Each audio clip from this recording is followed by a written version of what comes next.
زرمی ورلا بوزت زرمی ورلا بوزت تا زما الله مولا خکولی د آقا مولا راکړه دیدن را مولا راکړه دیدن را مولا. اعوذ بالله من الشیطان الرجیم. بسم الله الرحمن الرحیم. زمانم حافظ سهیل احمد سعدی ده. تعلق د خیبر پختونخوا د ضلع چارسدې د مسؤل کورونو اوسیدونکی. ناتوانۍ ته په 2000 او په 1 کال کې راغلی وم، یعنی زما د ناتوانۍ وشو 20 کاله. اولني نعتونه زما هغه نعتونه چې هغه زما دا یقین راځي چې خلکو به هغه اورېدلي هم دي، ځکه هغه وخت کې د ټیپ هغه کیسټې وي، نو هغه نعتونه به شیر کېدل نه زیات خلکو سره. بیا تقریبا د 9 والیمو پورې د 9م کیسټې پورې دغه شان ترتیب روانو. د 9م کیسټ نه بعد بیا د 8م کیسټ ترتیب مونږ داسې برابر کړ چې مونږ راووتو مارکیټ ته، یعنی زمونږ کیسټ په مارکیټ کې خلکو ته شیر شو، خلکو وکته.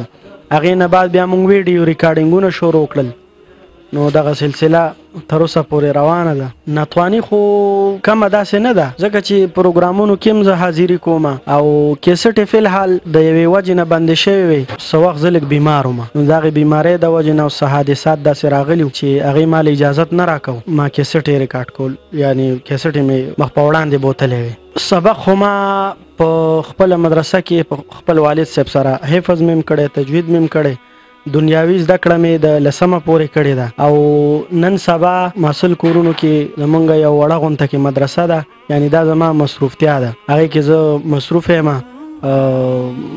څه وخت مې ماشومانو ته سبق هم ښوده، کلاس ما سره و، لیکن اوس ما سره کلاس نشته دی. زما ورور دی او زما والد محترم د هغوی مدرسې سرپرستی کوي. نوې نعتونه ما فی الحال اوس نه دي ریکارډ کړي.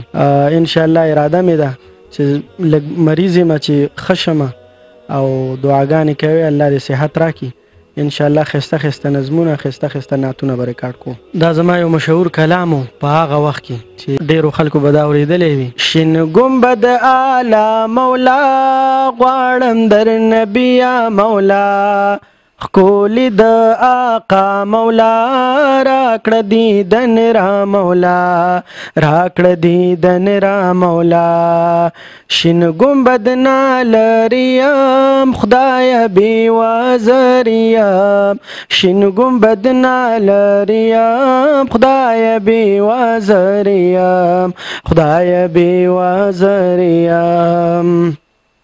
زرمی ورلا بوزت زرمی ورلا بوزت تا زما الله مولا خکولی د آقا مولا راکړه دیدن را مولا راکړه دیدن را مولا.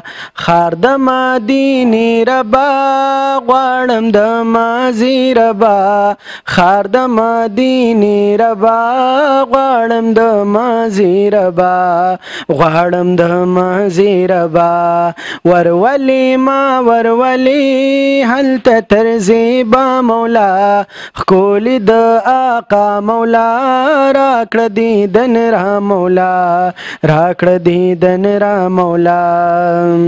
ما هارون راشد مدام هلته وی صلات سلام، ما هارون راشد مدام هلته وی صلات سلام، هلته وی صلات سلام. څنګه د روزي یوي ز فقیر ګدا مولا خکولی د آقا مولا راکړه دیدن را مولا راکړه دیدن را مولا. په ناتوانۍ کې خو د سکول په سطحه ما ډېرې زیاتې مقابلې کړي، کوم وخت کې چې زه سکول کې وم.